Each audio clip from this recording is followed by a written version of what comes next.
అవకాశాలు దొరకటమే కాకుండా ఒక నమ్మకం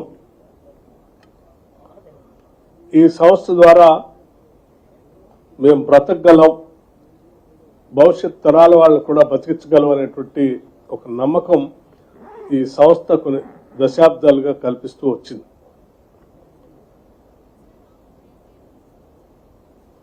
రాను రాను సింగరేణి కాలనీస్ లో బొగ్గు నిల్వలు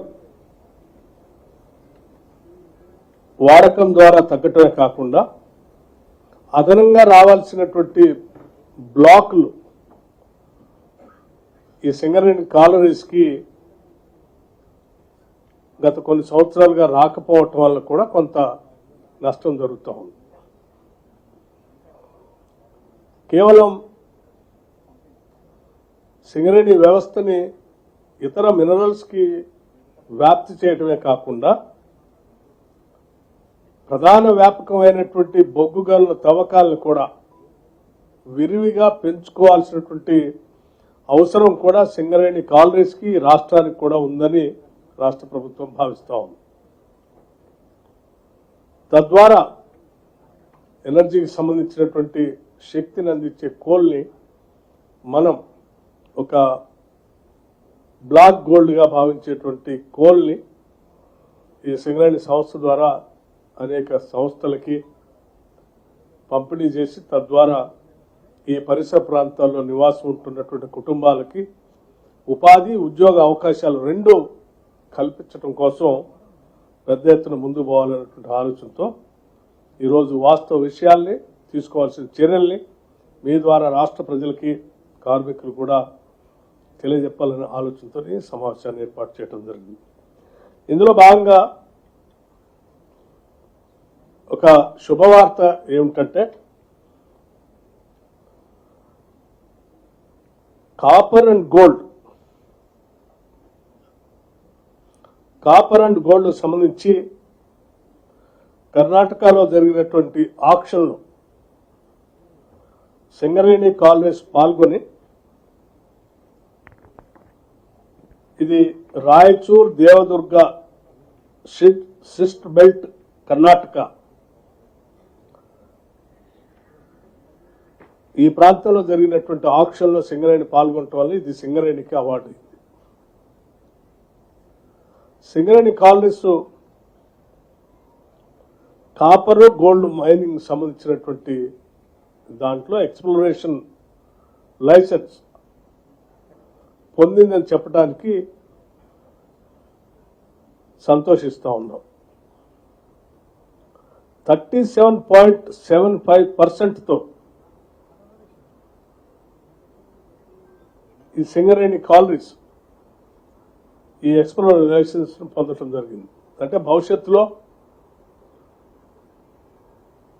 ఈ రాయచూర్, దేవదుర్గ, సిస్ట్ బెల్ట్ లో కాపర్, గోల్డ్ సంబంధించి భవిష్యత్తులో ఎవరు మైనింగ్ చేసినా సింగరేణి కాలనీస్ కి 37.75% ఈ మైన్ ఉన్నంత కాలం వాటాగా వస్తుంది.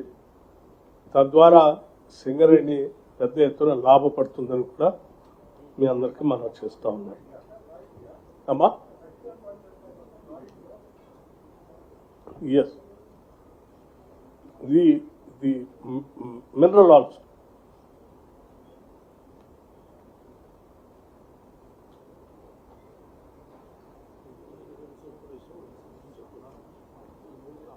అట్లాగే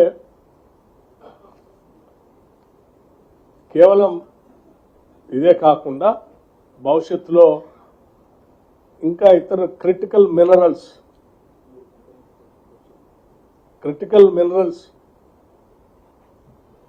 లో కూడా దీని సింగరేణి కాలనీస్ ప్రవేశించాలని, ఈ క్రిటికల్ మినరల్స్ కేవలం దేశంలోనే కాదు ప్రపంచంలో ఎక్కడ దొరుకుతున్నా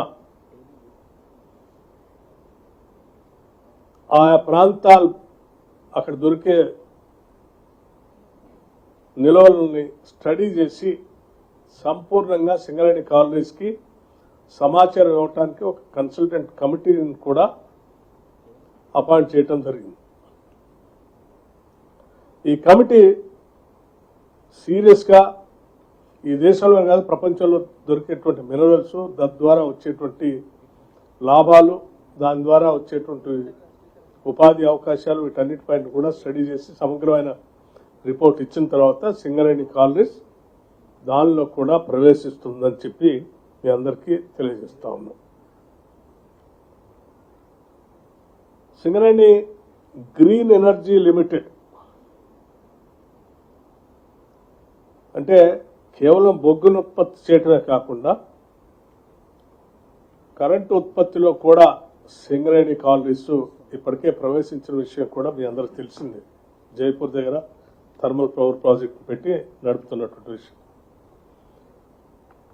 మారుతున్నటువంటి పరిస్థితుల్లో ప్రపంచం అంతా కూడా గ్రీన్ ఎనర్జీకి వెళ్ళి దృష్టి పెట్టమని చెప్పి, గ్రీన్ ఎనర్జీకి వెళ్ళి వెళ్లాలని చెప్పి ప్రపంచం కోరుతున్నటువంటి సందర్భంలో పొల్యూషన్ కంట్రోల్ చేయడానికి సింగరేణి కాలనీస్ కూడా గ్రీన్ ఎనర్జీ దాంట్లోకి భాగస్వామ్యం తీసుకోవడానికి ముందుకు వెళ్తా ఉంది. దీంట్లో భాగంగా ఇప్పటికే కొన్ని ఫ్లోటింగ్ సోలార్ పెట్టింది. భవిష్యత్తులో పంప్ స్టోరేజ్ ప్రాజెక్ట్స్ కూడా పోవాలని ఆలోచన చేస్తూ ఉంది. అట్లాగే మౌంటెడ్ సోలార్ పవర్ ప్రాజెక్ట్స్ కూడా వెళ్తూ ఉంది. అట్లాగే గ్రీన్ హైడ్రోజన్ సంబంధించి కూడా సింగరేణి కాలనీస్ ఆలోచన చేస్తాం.